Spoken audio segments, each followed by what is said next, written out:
What's up, everybody? How you feeling today? It is from the drummer's perspective with Ulysses Owens Jr. I'm so happy to be here with everybody. I'm actually in Florida today, so I'm glad to be home with the family. Also, I want to give a shout out to Four on the Floor. He sent me this T-shirt, so shout out. He's a great resource for drummers, so I wanted to give him some love today. Also, I want to always give sort of an eternal love and appreciation to Open Studio. They are the reason why we are literally on this live. A few years ago, I was asked by Peter Martin, the founder, to record some cool courses, and I have a course called Finding Your Beat and also one with Ruben Rogers called The Art of Swing. So and then actually a new one coming up called Jazz Drumming 101, everything you need to know to get the gig. But one of the things that I've probably had the greatest pleasure is a few months ago when the team came to me and said, Ulysses, we want you to start a show, a live show weekly. What do you think? And I came up with the idea from the drummer's perspective and interviewing incredible drummers, artists, and artisans, but from the perspective of sitting behind the kit. And it really was a dream list. You know, I have to say, when I first talked to the team, I had a laundry list of people, and this person that I'm getting ready to introduce was very much at the top. But I said, she is a superstar, so I'll just put it out there. I doubt I will get her, but I know that I want her to be on the show. And the reason why is because everybody that I've been fortunate to have on the show, they are not only great drummers, but they are drummers that have such a unique voice on the drum set that is really, in my opinion, has added another element of language in the continuum of jazz drumming. Obviously, today's drummer can play it all, just like many others. But I feel like having that sort of fundamental source or sort of journey in jazz is really what makes them distinctive voice. So with that said, I want to talk a little bit about why I invited Cindy Blackman on the show. I should say Cindy Blackman Santana. As a young kid in Jacksonville, we never got to see a lot of drummers in person. So one of the resources that I had was Modern Drummer Magazine. And I remember from my early sort of issues, I would see her in the magazine. And then I remember probably being in my late teens, and, you know, she was touring with Lenny Kravitz. But then somehow, you know, I was really addicted, and I still am, to listening to so many records and checking out new records. And somehow I stumbled onto a Muse record of hers. Muse record is the record label with Wallace Roney. And I remember being like, well, I saw her on the cover of Modern Drummer playing with Lenny Kravitz, but then I hear her like tipping, as we say in jazz. And so I've always been like really into her playing. And then I got a chance to study with the late, or not the late, but the amazing Billy Drummond. And he talks so much about her. And so I'm really excited to interview her because she is this phenom, superstar, incredible musician, but her roots are in jazz. And so I'm a little kind of freaking out. I got to tell you, I'm a little bit star-studded, but I want to bring on one of the most incredible voices, also from the perspective of entrepreneurship, because you guys know I'm really into entrepreneurialism. She has really forged her own name in terms of branding. I mean, she's the complete package. So I'm excited, and I'm going to shut up and let you all hear from her. So please welcome the incredible Cindy Blackman Santana. Hi. How you doing? I am doing fantastically well and great to be here. Thank you. Thank you. Where are you? I'm in Los Angeles right now. Okay, great. Well, I want to dive right in. One of the things that I was, doing some research on, because I wanted to make sure I was prepared for you. I saw a little bit of your philosophy, and you had two quotes that I wanted to mention, and I would love to hear you unpack them. The first one, you said, you think of playing as controlled freedom, and especially in jazz. The other is that music is completely spiritual. It's the way that you connect with your higher self and with the universe. So can you maybe unpack those two quotes?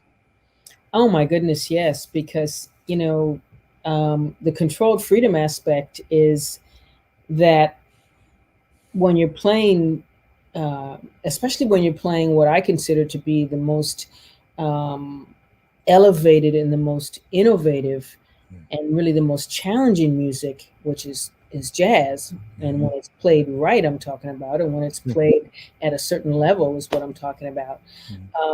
It takes a lot of things. It takes heart, it takes street, those things are always changing. It takes those, it takes perspective, it takes study, but it also takes intelligence. So controlled freedom comes from knowing what you're doing, not just getting up there and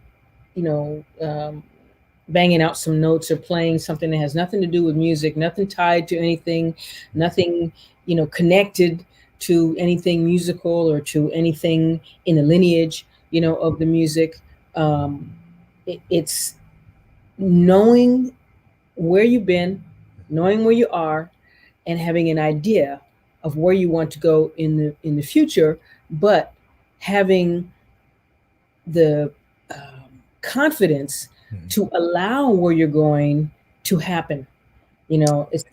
Some things you might say, well, I want to go here, and that's cool. But then you might change and make a right turn instead of a left turn. You might go straight, or you might go downhill instead of uphill, or you might lay out, you might do a number of things that are all acceptable in the journey. We just have to have the confidence to allow those to happen. So the controlled freedom, to me, comes from that line of thinking, that kind of perspective in not only making the music, but as I said, allowing the music to happen. And a lot of my heroes and favorite band leaders did that with their bands. If you look at Miles Davis's, especially his quintet in the 60s, he was the leader, of course. He's the great Miles Davis. He's an innovator. He was everything that we love about music, but he allowed the music to happen. He didn't stand in Tony's way. He didn't stand in Ron Carter's way. He didn't stand in Herbie's way. He didn't stand in Wayne's way. Doesn't mean he wasn't the leader. Doesn't mean he didn't have anything to say ever. And I don't know how much you could say to those cats, but about us, I don't have anything to say to them. Right.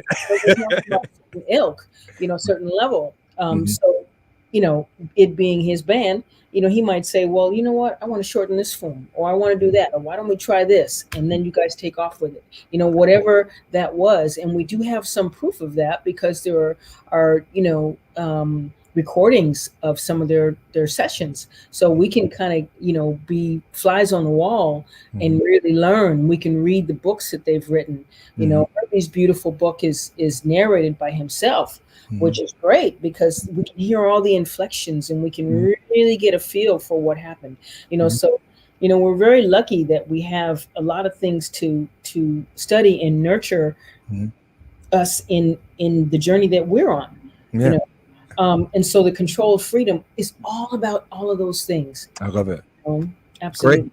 No, that's great. So I want to go back to the beginning because I feel like for you as a drummer, Cindy, you have this really unique career in that you are respected and a legitimate jazz drummer, which what you said takes a lifetime. And then on top of that, you have the rock and the pop shop. So can you take us back? Like I saw like in an article, you started the drums when you were about 3 years old, but like kind of what was that process like, you getting introduced to the instrument, getting your first pair of drumsticks and all that stuff?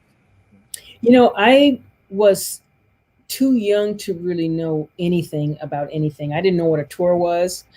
I didn't know really what a band was. I just would hear music coming off my dad's stereo or my sister's record player, or from something my mom was listening to, or whoever around me at that time. And I would always single out the drums, and I didn't know why. That was the thing that I liked.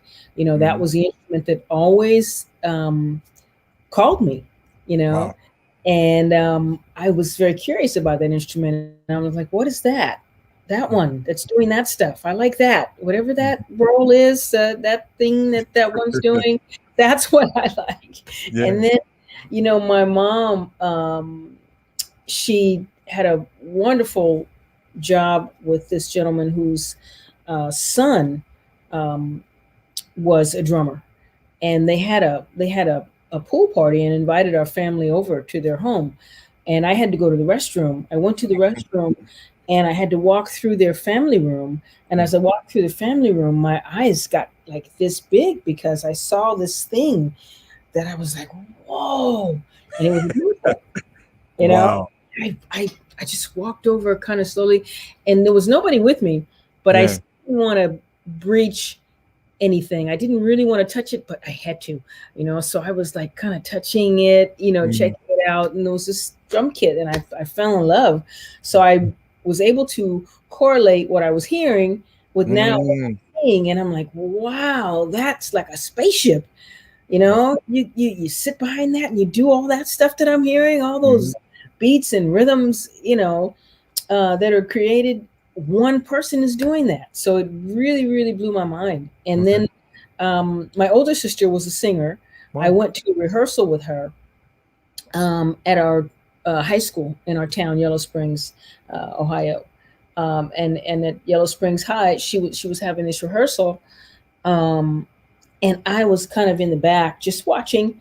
And I think it was the drummer's band, and he got up off the drums to go up and say something to someone in the front. I don't know what he was saying. I didn't even care. I was just looking at the drum kit, and I went over to it and I grabbed the sticks, and I couldn't even, I was too small to really sit at the drum kit, but I Mhm. picked up the sticks and I was going like this, Yeah. banging. I don't know what the heck I was doing. And he looked at me like, girl, you better get off my drum. And I was like, whoa. And so then I got off, but I had a taste of it. You know, I had a taste of what it felt like. And so I started asking for drum kits. Okay. And I got little toy drum kits at first, which, you know, would be broken up in a day or two. Yeah.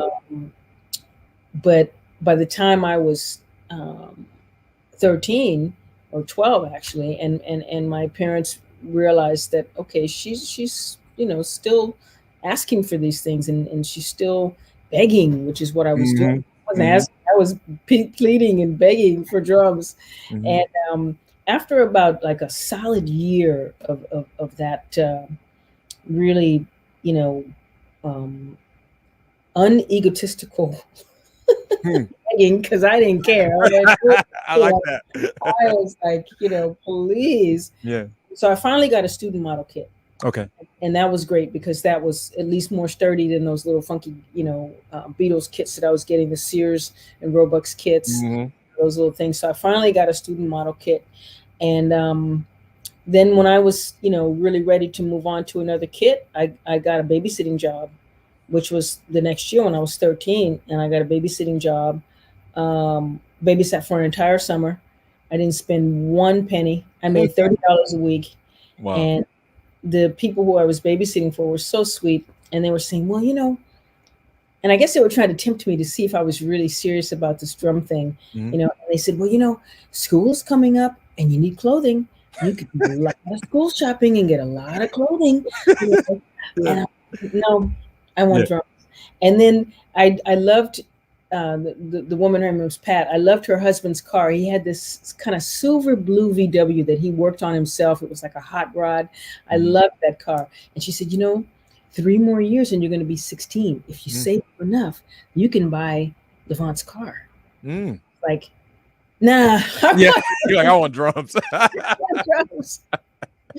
So there we go. You know, it started with my first professional kit, and uh, I was kind of off to the races, you know, with the thing that I fell in love with. What kind of kit was that you bought? That was a Slingerland kit. Okay. And I Okay. had that kit all through high school, um, and through Berklee College of Music. And when I moved to New York, and I had seen Gretsch drums and obviously heard them on record, but I didn't really know what a Gretsch drum was, you Mm. know. And I got a Gretsch snare drum, Mhm. and it sounded, I'm sorry, Slingerland, but the Gretsch sounded so much better than the rest of the I mean, kit. it's Gretsch. Like, I gotta do something. This has got to change. So Wow. my then boyfriend helped me sell the kit that I had, you know, Mhm. my little kit that I bought. And I got my first beautiful 4-piece little mahogany Mm. kit, 18-inch bass drum, 12. Yeah. Yeah, and I had a metal snare, a chrome over brass snare to go with that, a 5-inch. So that was my first, and I still have it. I just got it refurbished actually because Oh, nice. I used to play on the street with that kit and did all my gigs with it, and so it had a lot Hmm. of nicks in it, you know, Mhm. just, you know, normal wear and Of course. tear and playing. And so I called Paul Cooper at Mhm. Gretsch, you know, who makes the great Gretsch drums, and I was like, Paul, Mm. my first kit, oh, Mhm. it's this antique mahogany kit, and Mhm. it's got some battle scars. Yeah. Can you please Yeah. And he said, yes, yes. So I sent it to him, and I got it back a few months ago. It looks just pristine. It's Oh, beautiful. beautiful, beautiful. I want to go a little deeper into your beginning of the technique side because, you know, you especially on the gigs you do now, you're still playing traditional. So, like, did you start off playing traditional or match, and like, you know, did you go through sort of the, you know, stick control, like what was that process for you? You know, I didn't go through stick control, but I did start off with traditional grip, and I Okay. did that because before I even had, you know, a real drum kit, I was doing fife and drum corps. Oh, Yeah, I was doing the marching band in my school, but then I joined a professional drum corps, fife and drum corps, and I lived in Connecticut at that time, in Bristol, Connecticut, and a neighboring town called Forestville mm, had the Forestville Fife and Drum Corps. mm-hmm. So I joined, and we had to play traditional. You Mm, know, we had to do all the rudiments, and the drumline master would come over to everybody's drum, whether you're playing tim toms or snare, whatever you're playing. You had to play all the rudiments, and he would hold his hand, you know, up high or low, and wherever you were in the tempo, because you had to start out at a dirge and mm-hmm. then play your fastest. So Mm-hmm. wherever you were, you had to play below his hand.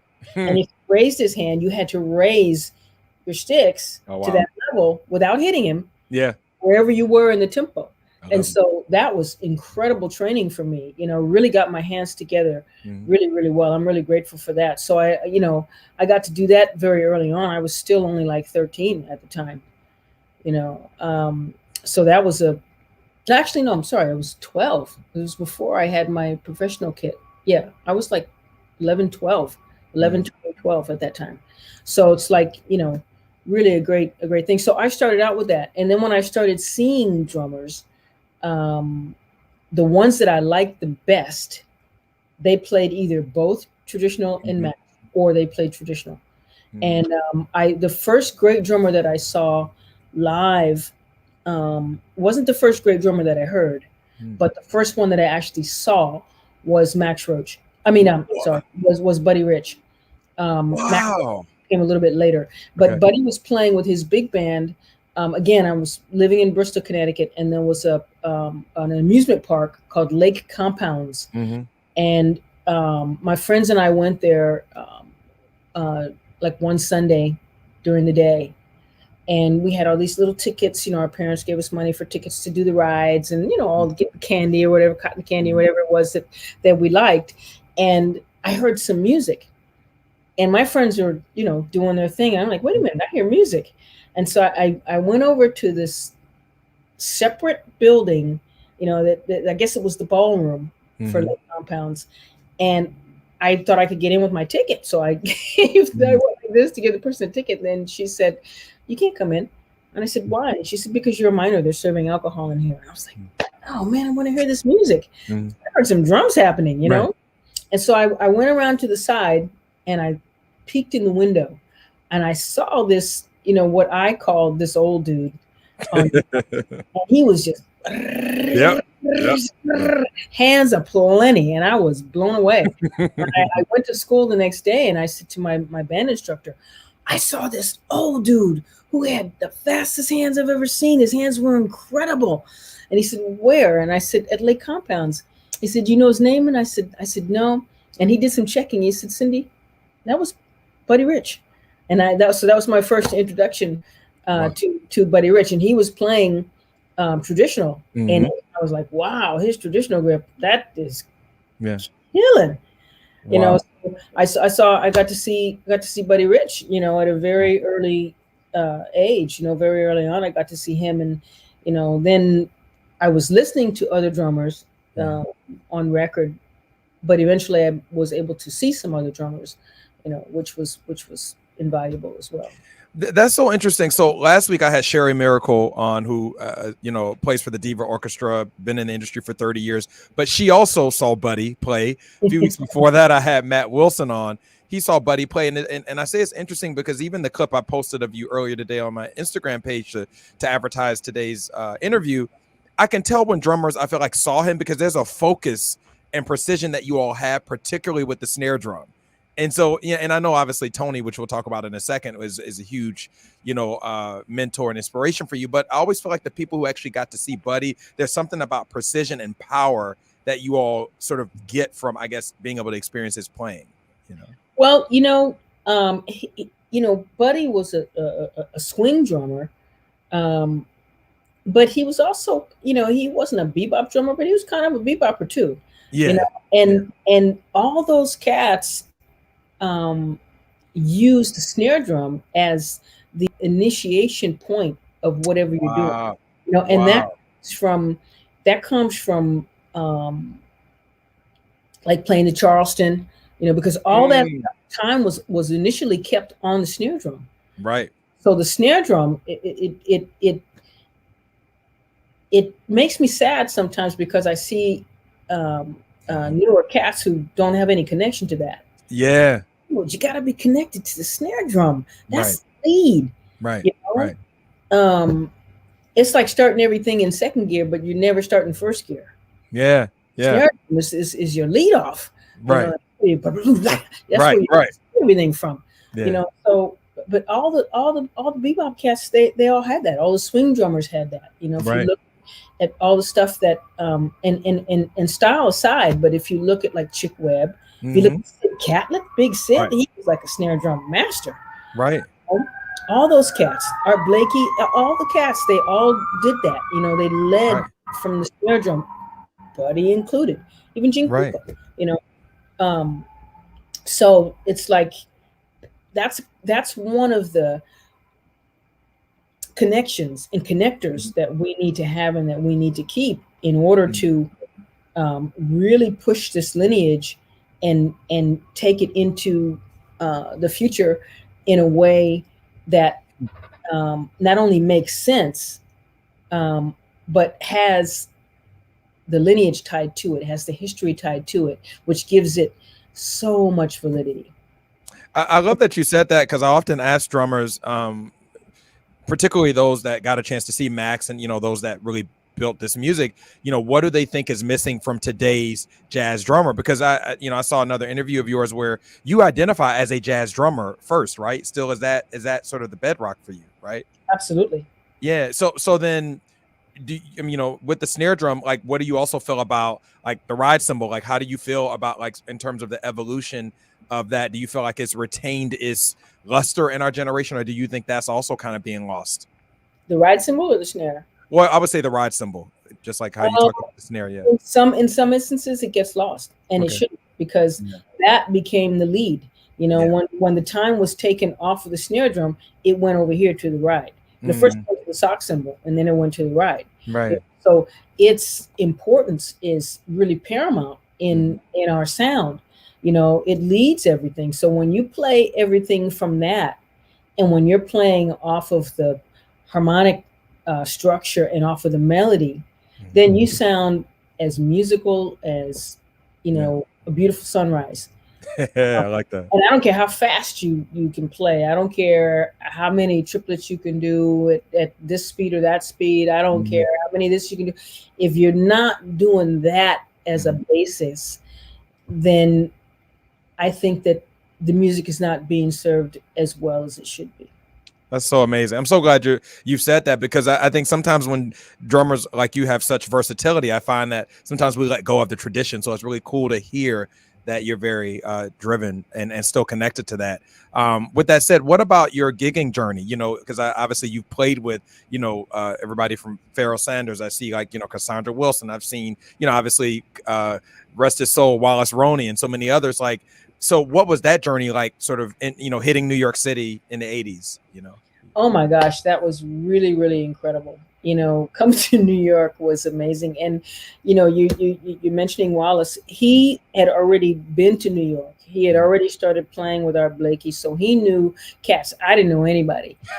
And he was like, you got to come to New York. And I said, I'm not ready to go to New York. I need more time. I got to get my thing together. He was like, Cindy, there is every level of musician in New York. You're going to find amateurs all the way to, the best innovators, So whenever you come, your level is going to be raised. You're ready. You just need to Wow. get out there and get in there and do it. You know, I you love just need to go. And so I thought about it and I was like, okay, it. let's go. And Okay. we went together. You know, we went to New York and started hanging out, and it was an amazing experience to go into a club and see Philly Joe Jones, you know, playing, see Roy Haynes, Wow. um, you know, see all these master musicians, see Art Blakey, become like Art Blakey's daughter. Um, What? You got to talk about that. yes, you know, I met Art in two ways, and one of them was through Evelyn Blakey, his Hmm. daughter, Yeah, I met her. Yeah. list, and she hired me for some gigs, and she taped one of them, and she gave him the tape, so he heard me playing. The other one was that, as I was telling you, Wallace was playing with him, and this one particular week they were doing a record session with this Japanese drummer, George Kawasaki, for some Japanese label. I don't remember the label. But Wallace took me to the date Mm. so I could meet Art and talk to him. And that was incredible because Art didn't remember my name. He just called me his redhead friend. So we became really tight after that, Mhm. you know, and like I said, to the point where he called me his daughter and I called him my papa. I babysat for his children, so I was at his house all the time. You know, he always showed me stuff. I you know, sat in with his band numerous times, Mhm. only because he made me get over here. You know, like he did all the other cats, Ralph Peterson and all the other. Yeah. You know, he would tell us to come and sit in and play, and you know, and we would do it. You know, one time he was at the Village Gate, and I'll never forget. Walter Davis Jr. was on piano, and uh, I was on the side watching Art. You know, from the drum side, Mhm. and he went like this, and they were playing a shuffle, and he Mm. said, "Sit down and play this shuffle, and don't go no faster, no slower. Stay right there." I'm like, "Yes, sir." I love that. I sat down and I played the same shuffle he was playing. And Uh, where he went, it was like, it seemed like 20 minutes. It's probably like 15 minutes, you know, 10, 15 minutes. He was, I don't know where he went, but he went mhm. somewhere. And then he came back and he went, "Mhm." And then he took the sticks and he went down and he was right there. I kept it right there. I was like, "Yes, sir, I will not budge." Wow. Did not budge. I kept that thing right there. Wow. And there's so many lessons from him. You know, he used to like I remember one day he had me. I was babysitting for the kids, and he was about to go to Europe, and his wife was in the kitchen cooking dinner, and I had the two little ones, Akira and Kenji, uh, and their little dog Half Note. We were on the living room, and Art said, "Cindy, come here," and I said, "But I got the boys." He said, "That's okay. Come here. They're all right." So I went upstairs to his room, he and Ann's room, his wife at the time, and he said, "Sit down." And so I sat down, and you know what he made me do? What? He made me watch him pack. What? Yeah, that was my lesson for that day, watching him pack to see what he packed to take to Europe. He made me watch him pack. And then another day, he had a piano right in his living room, in this sunken living room, Mhm. and at his Bleecker Street apartment. And he had a black piano in there, Baby Grand, I believe it was. And we were sitting kind of under the piano, and he started telling me stories about Horace Silver. He Oh my started God. talking about Billie Holiday. You know, he was talking about Sarah Vaughan.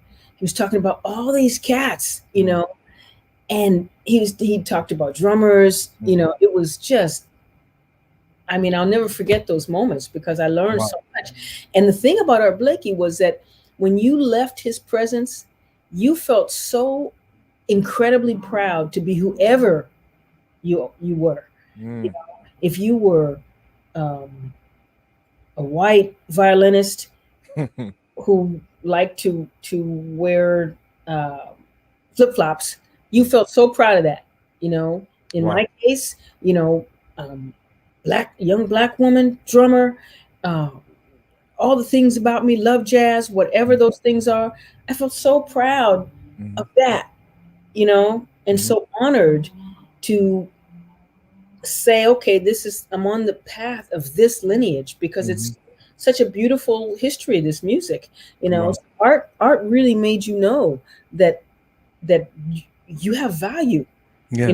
Music has value, and you need to honor that. Right. He Right. was so great at that. So many lessons. Elvin Jones, I got to Mm. meet and befriend with him, and Lewis Hayes, and Yeah. Max Roach. The first time I ever saw Max Roach in New York, I was walking down Broadway on the way to Colony Records, and somebody turned. I think he was coming out of Colony Records, because he turned. Colony was kind of on the corner, and he turned like this, and I was walking down the street like this, and I see I see this person with his trench coat up like this, and his hat like this, and some sunglasses, and it was like 100 degrees outside.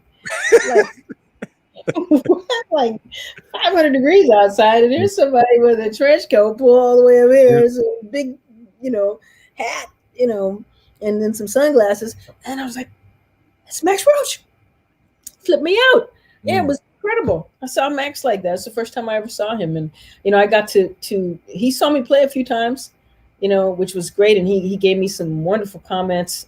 I was playing something off the sock cymbal, so I was swinging. Yeah. And he came over to me and he says, you're doing something different than what we did with that. Wow. He said, you're going someplace else with that. It was really beautiful what he said. And I also, another time I saw him, I had learned how to play the sock cymbal like he does. Oh yeah, that's the swipe. Yeah. I learned how to do that from Lenny Nelson in Boston. And so one time I was playing at this music festival, and I look up, and standing right here is Max Roach. So when I saw him, it was actually time for a drum solo. So I started doing that. Yeah. And he looked at me and smiled. Wow. It was such an honor, and I got to meet Kenny Clark. Oh my God. Which was incredible. Yeah, Kenny Clark was hanging out at Sweet Basil's, and I sat in with somebody, I don't remember who, and he didn't say much, but I was really nervous because I knew who he was, but when I got off the drums, I walked over towards where he was, and he just looked and he went, and I'm like, oh, that's Kenny Clark. Oh my God, this is amazing. So with all these people you got a chance to meet in New York on the jazz scene, Cindy, how did you, like in terms of like your trajectory of your career, did you ever say, okay, man, I love this, but I'm hearing something else? Or do you just see it all as kind of the full circle approach? Because I mean, obviously you were in like kind of on the scene for a long time, and then you transitioned into these other more high profile gigs. So like did you think about that like consciously, or it just kind of evolved that way? Just kind of evolved, Okay. I just, I love great music. Okay. And I've always had a lot of music in my house because, my dad liked jazz. My sister liked everything from Coltrane to the Beatles to Miles Davis to Betty Davis to Shaka Khan and Rufus and, everybody else in that period. My brother liked jazz. My younger sister and I, we liked the pop of the day or whatever that was. My mom loved classical music. And so it was, and my grandmothers, played in the church. They played hymns. Oh, wow. My mom played the big pipe organ, my mom's mom, and then my other grandmother played, piano, and they both, sang their hymns and stuff. So I was always around a real melting pot and variety of music, and that seemed very natural to me. Right. And, I was thinking of kind of, where am I going to go now? Like what gig am I going to do? And one of my friends, Vincent Herring, he said, Cindy, you can play anything you want. He said, you can play rock. He said, you can play anything. You hear it all. You can play any of that stuff. He says, you know what you do? He said, just write down a list of stuff. And wow. That's specific. He said, just write down rock gig. And I said, okay. So I wrote down that. I wrote down some other things that I wanted to manifest in my life. I just wrote down things that I was Right. looking for, and I did that, and I meditated on my little list. Hmm. 2 months later, I was playing with Lenny. Yeah. So you have to, if you can tell us maybe about the preparation, because obviously, life brings things that are part of our destiny, but and this, like being in New York, how people can sort of typecast you, right? Like when you play in one scene, it's like that's what you do. So how did you then prepare from being like, tipping and hanging out with Art Blakey and Max to now you're like on a legit rock gig, obviously set up like, so can you tell us maybe how did you transition from that? It's not Obviously really there's a transition. It's not really a transition. It's just me okay. being, different parts of who I am, because Mm. all of those things are in my history. They're all in my Ah, beliefs. They're all in my DNA because I grew up with all of them, and I grew wow. up with all that stuff. Okay. Jazz is my favorite, Right. because I think it's the most innovative way to Right. play. And to me, it's the most fun because it's the most creative way to play. I love Right. creativity.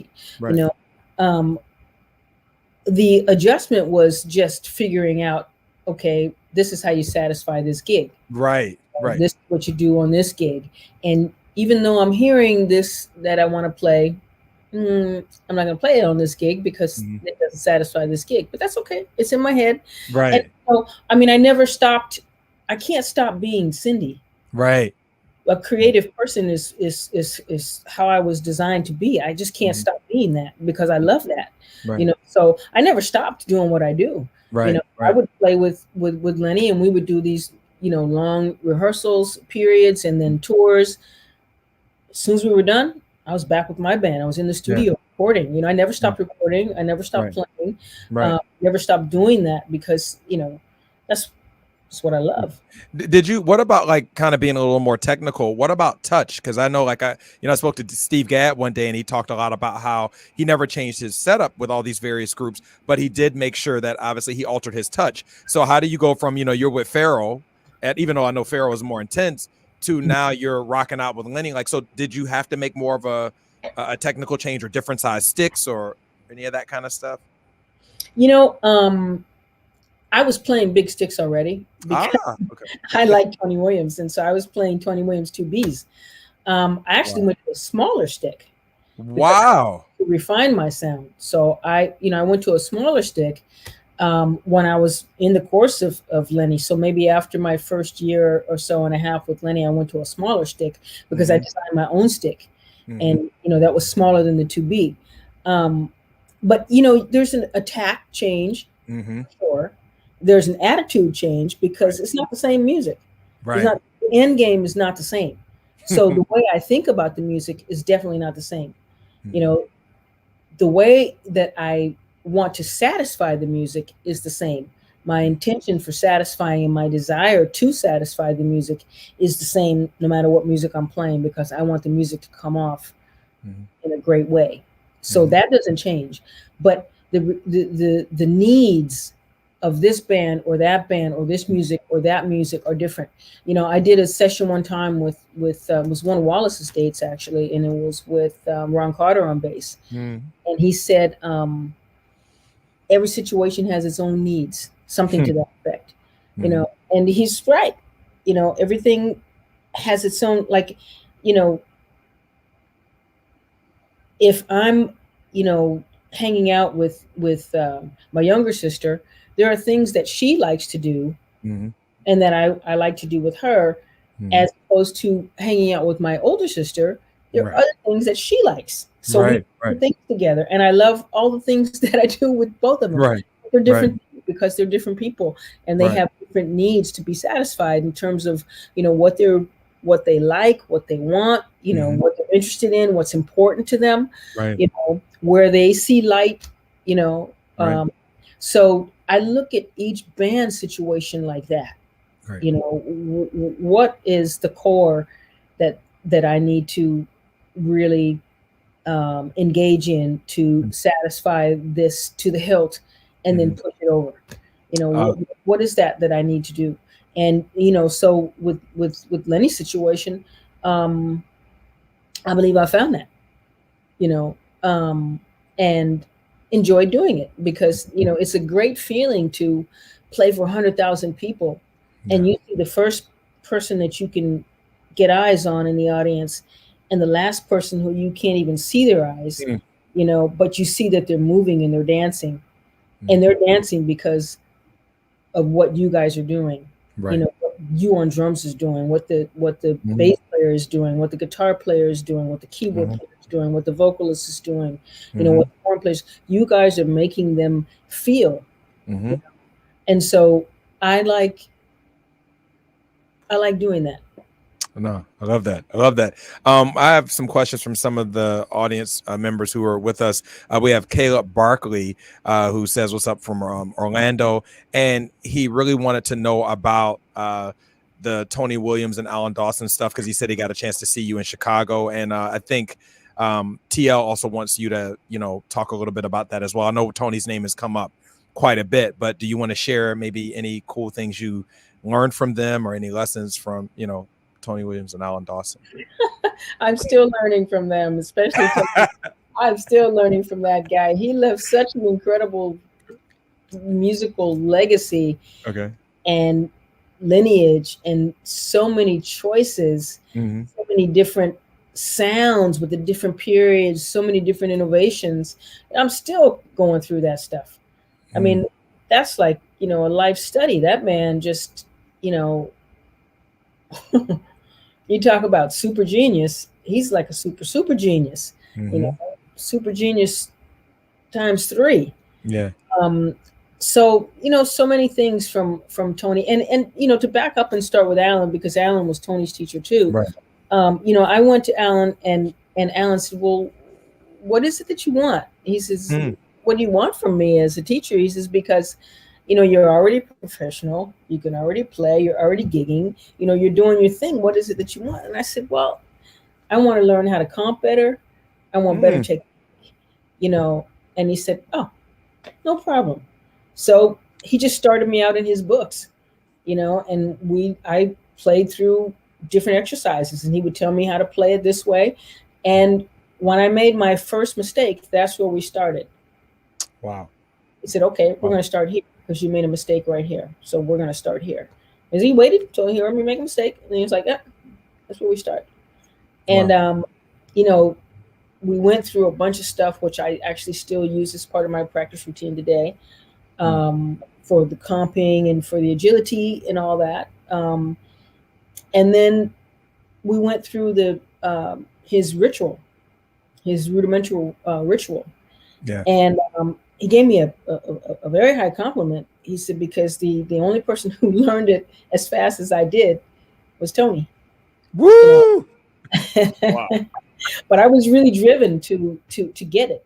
Yeah. So he gave it to me, and I only took a few lessons with him. I didn't study with him very long, unfortunately. But I came back that next time after he gave me that ritual, and I had played through most of it Mm-hmm. just when he first gave it to me, as we were sight reading it together. But I came back and I had it, Wow. I had that ritual. Um, Speak. Oh, sorry. Go ahead. yeah, no, it's okay. Go ahead, please. And I was going to say, speaking of that, as much as you want to let us know, what is your warm up routine? Because obviously you're playing these hard hitting shows now. So can you maybe give us a little peek into what you do to prepare for a show? It depends on what my physical schedule has been. If Okay. we've been playing every night, if I've Okay. been playing the drums every day. Max Roach said, if you're not gigging, you must practice. If you're gigging, Uh, you should practice. And I can see that. Mhm.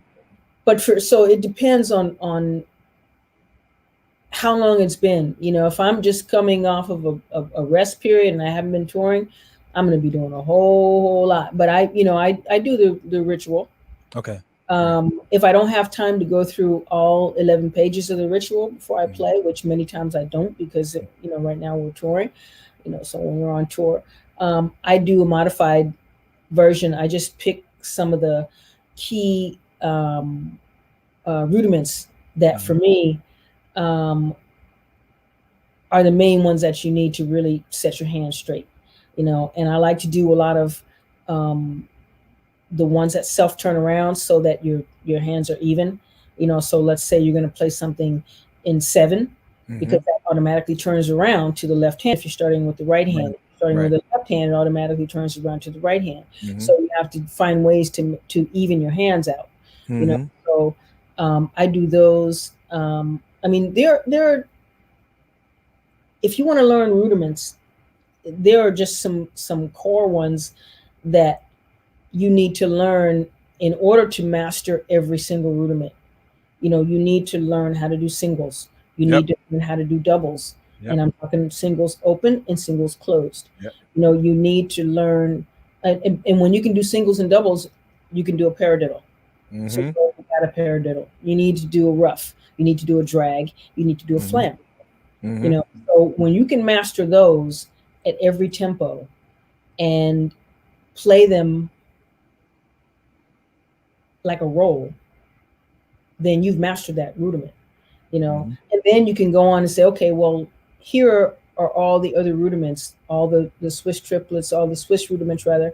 Here are the 26 American rudiments, and this is how I'm playing them because I already have the core.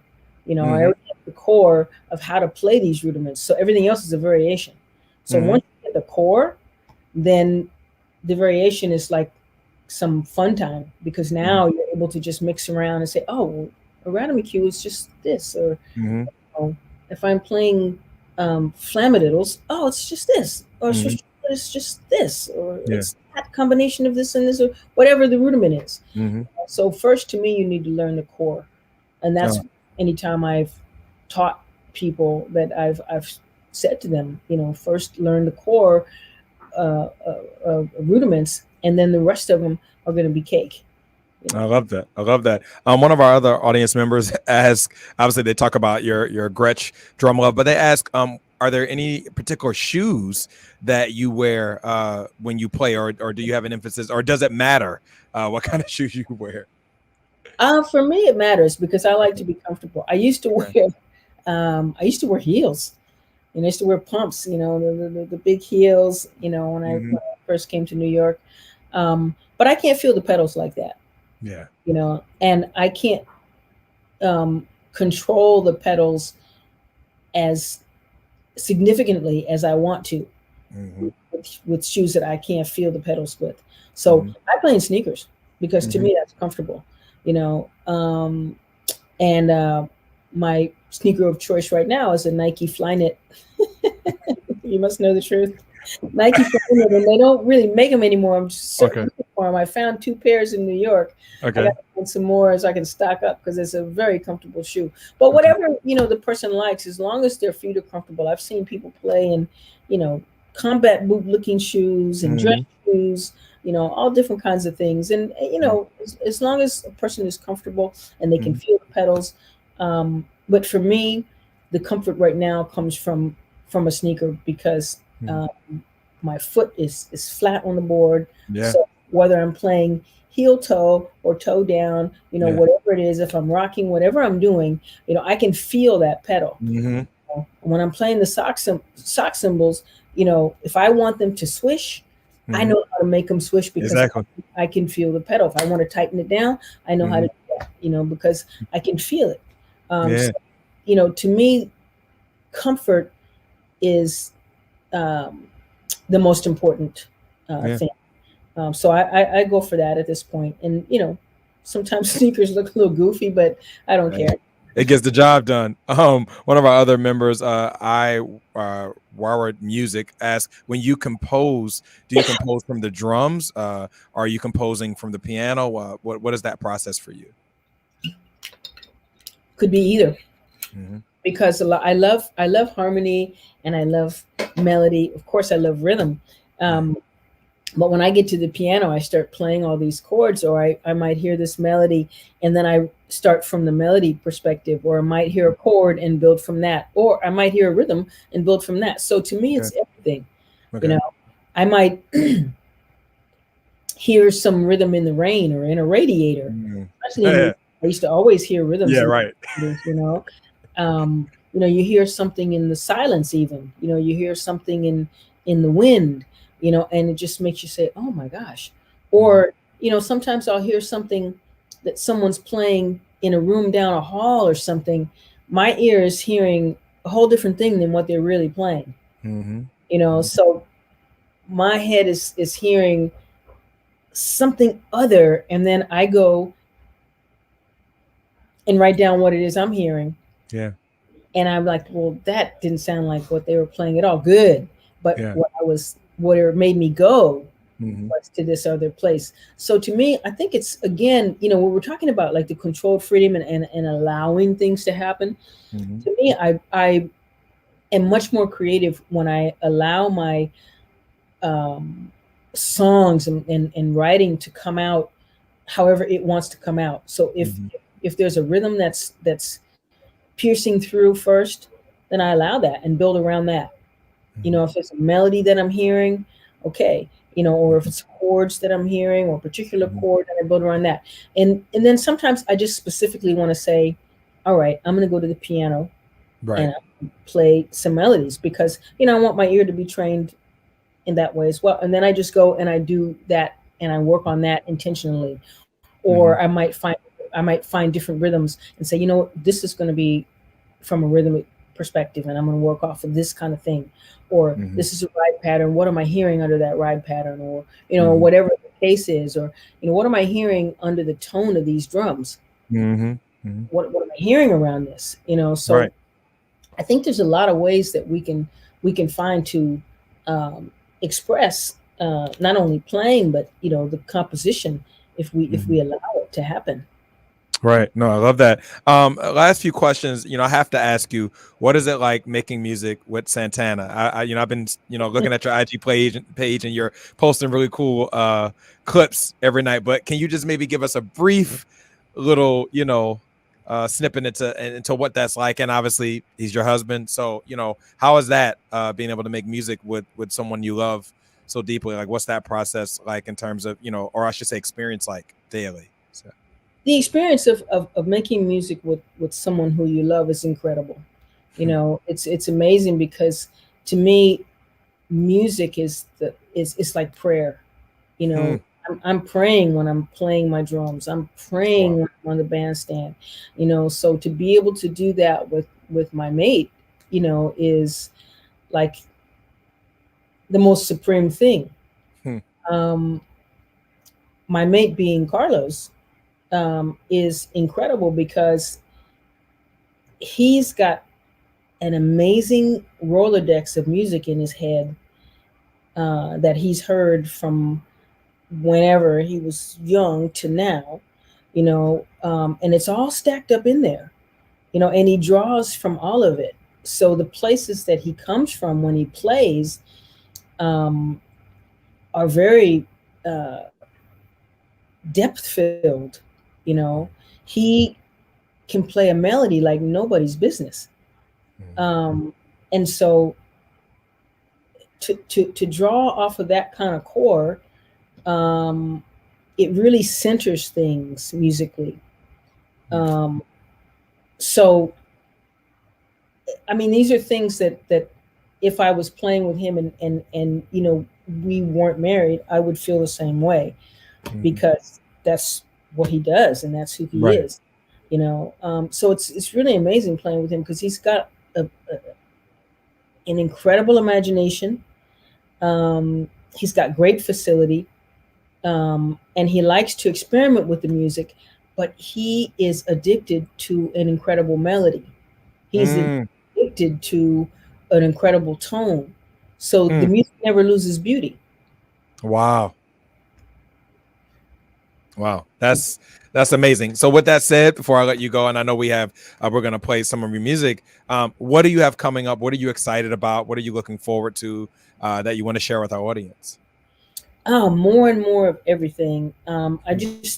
We did a month tour of Santana. Then I just did a week with my band. We did some East Coast gigs, and I'm so proud of everybody. When the COVID lockdowns happened a year and a half ago, the last gig that I did was with my band, Mm. and it was at Keystone Corner in Baltimore. Oh yeah. And so our first gig back together again was at Keystone Corner in Oh Baltimore, wow. that year and a half, and it was beautiful.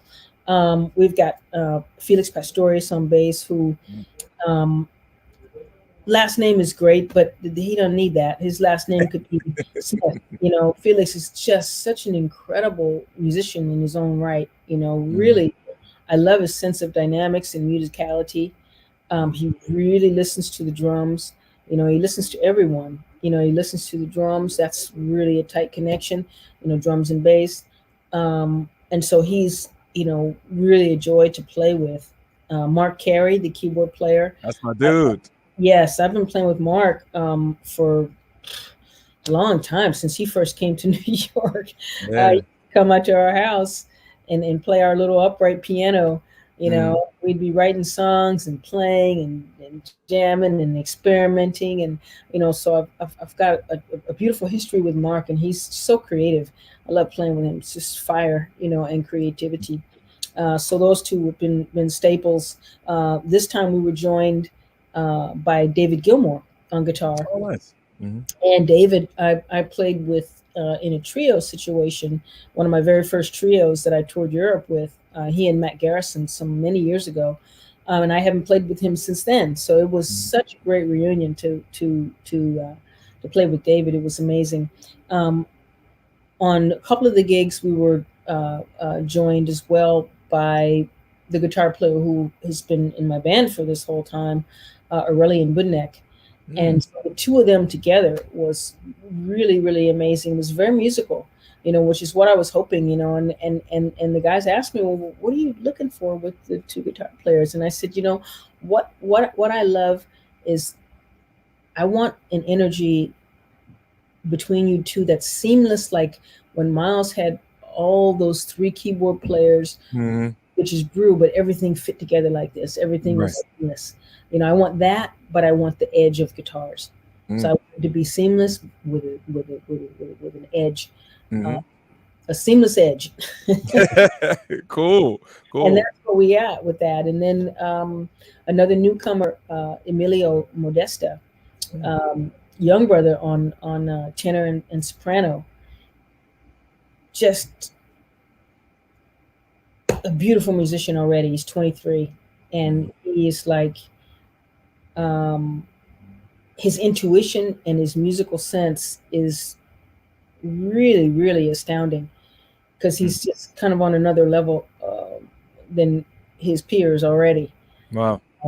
He's beautiful player. I love playing with him. He's, you know, my favorite side of the saxophone is the Coltrane side, the Prez side. Let's start there. You know, in Coltrane, who came from that side, and Wayne, who came from that side. And I love all of it, but to me, that's my favorite, because I love those sweet, pretty tones, but with the veracity and the fire when they need it.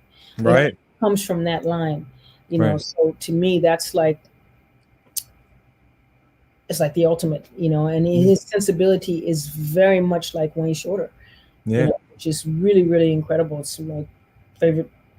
Wayne is one of my heroes and one of my absolute favorites on this planet. So to have Emilio was great. So we did these shows, and I look forward to doing more stuff with them. Cool. We have coming up in the next couple of weeks, in about 2 weeks, we're starting some more Santana shows. Nice. Yes, we're playing Las Vegas at the House of Blues in November, and then again in December. And then, you know, in between and after, you know, our breaks, you know, I'll be doing stuff with my unit. We're putting things together now, so really, really looking forward to that. Cool. Well, I just want to say thank you so much. This interview has been very enlightening, and it's a dream come true. I know you have some music to share with us. Do you want to maybe just set up the clip of what our audience is going to see before you say goodbye to them? I think they're going to. I think you're going to show "We Came to Play," right? Yeah, we came I to think play. so. Yes, "We Came to Play" is. Oh my gosh, I'm so happy with this one. It's off of my latest record, which is called "Give the Drummer Some," and it's got Matt Garrison on bass. Well, you know, I love Matt Garrison, great musician. Neil Evans on organ, and he is a fantastic keyboard player. Just, I love his playing. And the great John McLaughlin on guitar. Cool. And it's firing. He sounds so amazing. It was just so incredible. I was so happy that he said yes. Right. Yeah, it's amazing. I'm sure You most people know, would say yes to you, though, Cindy. I'm sorry. I think most people would. I appreciate that. Um, yeah, it's really got a lot of fire. We came to play. To me, the title says it all. You know, we're not messing around. We're just ready to hit. You know, and everybody in on this song, you know, they're all very serious musicians. You know, and the most important thing is getting on that instrument and giving it everything that we've got. You know, and so for what that song is. Um, that's what we did. You know, we gave it whatever we had. You know, in that Great. particular moment, and thus the title, "We Came to Play." To me, it's very Great. exciting. Um, John is also on another track on the record. So Carlos is on the record, and Vernon Reed is on the record. Yeah. Yeah. So if you get a chance, check out "Give the Drummer Some." But here we go with "We Came to Play." Great. Thank you so much, Cindy. And I want to say thank you to our incredible audience. Tune in with us next Wednesday. And again, this has been a special, for me, probably one of the most special episodes that we've ever had. And I owe that all to Miss Cindy Blackman Santana. Thank you so much. Thank you.